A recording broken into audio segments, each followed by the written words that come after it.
এমন অবস্থায় দেখা মিলেছে এই নিষিদ্ধ সংগঠনটির ভয়ঙ্কর রূপে ফিরে আসার চিত্র। জেলা ও মহানগরীতে জামায়াতের কর্মসূচি পালন করছে আওয়ামী লীগ।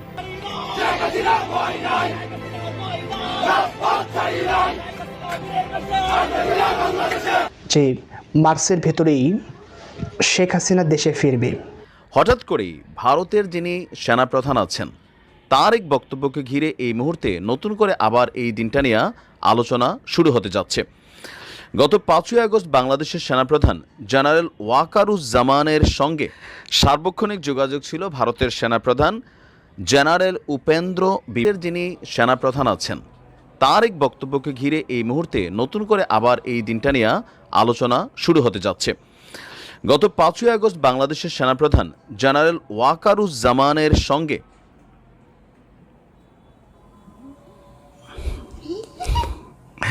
সার্বক্ষণিক যোগাযোগ ছিল ভারতের সেনাপ্রধান জেনারেল উপেন্দ্র বিবাদীর।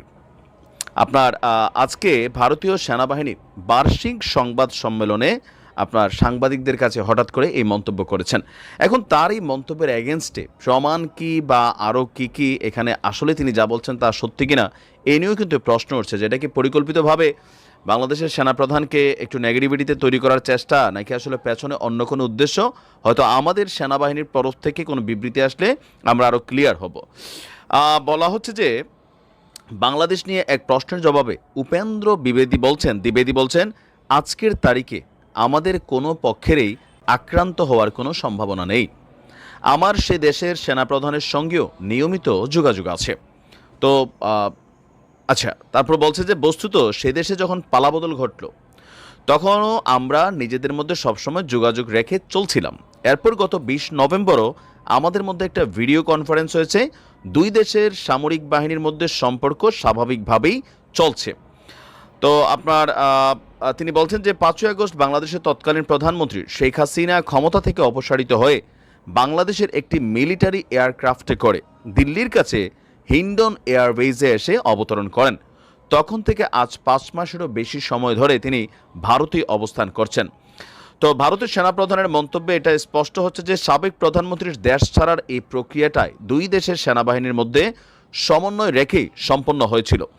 জেনারেল উপেন্দ্র দ্বিবেদী বাংলাদেশে তার কাউন্টার পার্টের দেওয়া একটা সাক্ষাৎকারের প্রসঙ্গে তিনি বলছেন, উনি যেমন বলেছেন ভারত তাদের জন্য স্ট্র্যাটেজিক দিক থেকে গুরুত্বপূর্ণ, কথাটা আমাদের দিক থেকেও সত্য। আমরা পরস্পরের প্রতিবেশী, আমাদের একসঙ্গে থাকতেই হবে এবং পরস্পরকে বুঝতে হবে। যে কোনো ধরনের শত্রুতা আমাদের উভয়ের জন্যই হানিকর হবে। বাংলাদেশ এবং ভারতের মধ্যে সামরিক সম্পর্ক সহযোগিতা আগের মতোই অব্যাহত আছে বলে তিনি জানান। তিনি বলেন দুই দেশের সম্পর্ক তখনই স্বাভাবিক হবে যখন একটি নির্বাচিত সরকার বাংলাদেশে ক্ষমতায় আসবে।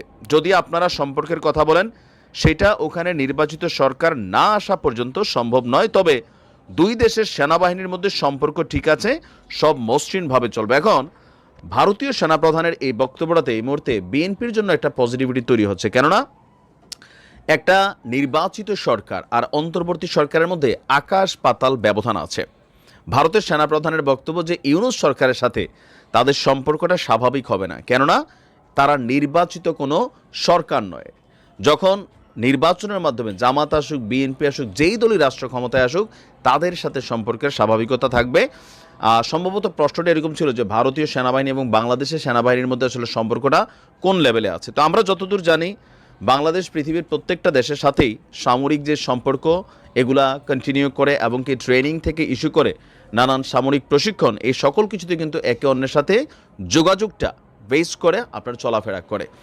তো বাংলাদেশের সেনাপ্রধানে তিনি যে বক্তব্য দিচ্ছেন আমার কাছে মনে হয় নাই যে এটার মধ্যে কোনো অতিরঞ্জিত ভেজাইল্লা কোনো বক্তব্য আছে। কারণ ওই দিন যদি শেখ হাসিনা দেশ না ছাড়তেন তাহলে বাংলাদেশে অন্যরকম একটা দৃশ্য হতো। আর অবশ্যই তিনি দেশ ছাড়ার পেছনে সেনাপ্রধানের একটা শক্ত ভূমিকা ছিল, যেটা নিয়ে তিনি প্রশংসিত হয়েছেন, সমালোচনা হয়নি। তবে তার যারা হেটার্সরা আছে নানান পলিটিক্যাল পয়েন্ট অফ ভিউতে তিনি আলোচনার শিকার হন। বাট আমার কাছে মনে হয়েছে যে এখানে অতিরঞ্জিত কোনো ঘটনা নেই। তবে ইউনূস সরকারের সাথে ভারতের সম্পর্ক আসলে স্বাভাবিক হওয়াটা অসম্ভব বোঝাই যাচ্ছে। দেখা যাক কি হয়। ভালো থাকুন। যে মার্চের ভেতরেই শেখ হাসিনা দেশে ফিরবে। আজকের যে প্রতিবেদনটা আমি তৈরি করেছি, মার্চের মধ্যে যদি শেখ হাসিনা দেশে ফেরে আপনি কিভাবে বরণ করবেন, এই প্রশ্নগুলো কিন্তু মানুষের মাঝে ব্যাপকভাবে আলোড়ন সৃষ্টি করেছে যে সত্যিকার অর্থে কি তিনি দেশে ফিরবেন বা দেশের মাটিতে সক্রিয় হবেন। এই বিষয়গুলো নিয়ে মানুষ খুবই উদ্বিগ্ন। বাংলাদেশের অনেক কিছু ঘটে যাচ্ছে, মানুষের খবর ওই দিকে নেই, মানুষের খবর সেই দিকে যে শেখ হাসিনা কবে দেশের মাটিতে আসবে বা কবে রাজনীতিতে সক্রিয় হবে এবং কী নির্দেশনা তিনি দেন। এই বিষয়গুলো নিয়েই কিন্তু মানুষ সারাক্ষণ ব্যস্ত থাকে, সারাক্ষণ চিন্তা ভাবনা করে যে কবে আসবেন, কবে নাগাদ সক্রিয় হবেন, আগামী নির্বাচনেতে অংশগ্রহণ করবেন কিনা। এই বিষয়গুলো নিয়ে মানুষ খুব উদ্বিগ্ন, চিন্তিত, হতাশাগ্রস্ত যে আসলে কি হতে যাচ্ছে আগামীর বাংলাদেশে। এই বিষয়গুলো মানুষ ভাবতে স্বাচ্ছন্দ্য বোধ করছে বর্তমানে। আপনাকে আমি যতটুকু বলি যে আপনি যদি এই ভদ্র মহিলার যে আগের ইতিহাস, আগের যে জীবন কাহিনীগুলো দেখেন, যে সেখান থেকে আপনি বুঝতে পারবেন যে তিনি খুবই জেদি একজন মহিলা। অনেকেই বলে যে রাগান্বিত মহিলা, অনেকেই বলে প্রতিশোধ পরায়ণ মহিলা, অনেকেই বলেন যে জেদ পূরণের জন্য, তার ইচ্ছা পূরণের জন্য তিনি সব কিছু করতে পারেন। এটা বাস্তব যে তিনি নিজের ইচ্ছা পূরণ করার জন্য সব কিছু করতে পারে। প্রয়োজনে যদি দুনিয়া উলটপালট হয়ে যায় সেই দিকে তার খেয়াল থাকবে না, আগে তার ইচ্ছাটা পূরণ করতে হবে। আমরা যতটুকু জানি বা যতটুকু অনুমান করি যে একসময় তিনি দেশে এসেছিলেন রাজনীতি করার জন্য এবং সেখান থেকে তিনি তার পিতার মৃত্যুর সাথে যারা জড়িত ছিল সবাইকে একেবারে নাজেহাল অবস্থা করেছেন। এখন ইদানিং আমরা বুঝতে পারছি বা শুনতে পারছি যে বিভিন্ন মহল থেকে যে শেখ হাসিনা বাংলাদেশে ফিরবে মার্চের মধ্যে। যদি তিনি মার্চের মধ্যে বাংলাদেশে ফেরে এমন ঘোষণা দিয়ে থাকে, আমি মনে করব বা আমি বলবো যে তিনি এটা পালন করার জন্য বা এটা পূরণ করার জন্য খুবই পরিশ্রম করবে, খুবই উদ্বিগ্ন কীভাবে দেশে পা রাখা যায়, কীভাবে দেশে প্রতিস্থাপন হওয়া যায়। এই বিষয়টা নিয়ে তিনি ব্যাপকভাবে কাজ করছেন। এটা হেসে খেলে ফেলে দেওয়ার মতো কোনো একটা বিষয় নয়। সত্যিকার অর্থেই যে বিষয়টা দাঁড়ায় সেটা হচ্ছে তিনি যদি একবার মনে করে থাকেন, একবার যদি মনস্থির করে থাকেন যে আমি দেশে যাব, তিনি আসবেন। অতীতের ইতিহাস বলছে আসবেন। তার সাথে যারা চলাচল করছে তাদের থেকে আপনি জিজ্ঞাসা করতে পারেন, যারা তাকে চোখের সামনে থেকে দেখছেন, যা তার সাথে মিশতে অভ্যস্ত ছিলেন, তাদের কাছে যদি আপনি এই বিষয়টা একটু জানতে চান, তারা আপনাকে বলবে যে তার জীবন কাহিনী সম্পর্কে, তার যে আপনার লাইফস্টাইল সম্পর্কে বলবে। তিনি খুব রাগান্বিত, জেদি। আমি আপনাদেরকে আগেই বললাম যে জেদ পূরণ করার জন্য তিনি সব কিছু করতে পারেন এবং তিনি মার্চের ভিতরে আসবেন। যদিও তার মৃত্যু হয় তাও তিনি দেশে আসবেন এবং দেশের মাটিতে প্রতিস্থাপন হবেন। এটা 100%, এটা 100% সত্য। তবে আসার পর জনগণ কিভাবে বরণ করে নেবে। আমাদের একটা অভ্যাস কিন্তু খুব ভালো যে বিদেশ থেকে কোনো এমপি, মন্ত্রী বা গণ্যমান্য ব্যক্তি যদি আসে, আমরা সবাই তাকে সাদরে গ্রহণ করি, স্বচ্ছন্দে গ্রহণ করি এবং দেশের ভিতর থেকে যে একটা ভালোবাসা, সিম্পেথি, এটা কিন্তু আমরা দেওয়ার চেষ্টা করি। এখন শেখ হাসিনার ক্ষেত্রে সেটা ব্যতিক্রম হবে নাকি আগের যে ধারা রীতি সেটাই হবে? আগের যে ধারা সেটা রীতি বলছে যে যখন তিনি দেশের মাটিতে আসবেন তাকে জনগণ কিভাবে বরণ করবেন। তাকে কি ফুলের মালা দিয়ে বরণ করা হবে? তার এয়ারপোর্ট কি ফুলের মালা দিয়ে সাজানো হবে?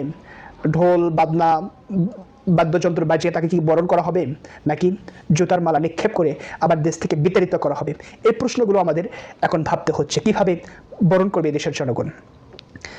এখন জনগণ যদি তাকে ফুলের মালা দিয়ে বরণ করে নেয়, দেশের বাড়িতে যদি আসার আহ্বান জানায়, তাকে যদি মেনে নিতে পারে, তাহলে তার জন্য খুব কষ্ট হবে না প্রতিস্থাপন হতে। আবার যদি বলে না, আমরা তাকে আর আগের মতো গ্রহণ করব না। 5 তারিখে যেভাবে আমরা দেখেছি এদেশের মানুষ রাজপথে যেভাবে নেমেছিল, সেদিন আমরা দেখেছিলাম কৃষক, শ্রমিক, সাধারণ মানুষ যেভাবে গণভবনকে ঘেরাও করেছিল, সেইভাবেই যদি আবার রাজপথে জনগণ নামে, তখন কিন্তু তার ভবিষ্যৎটা খুব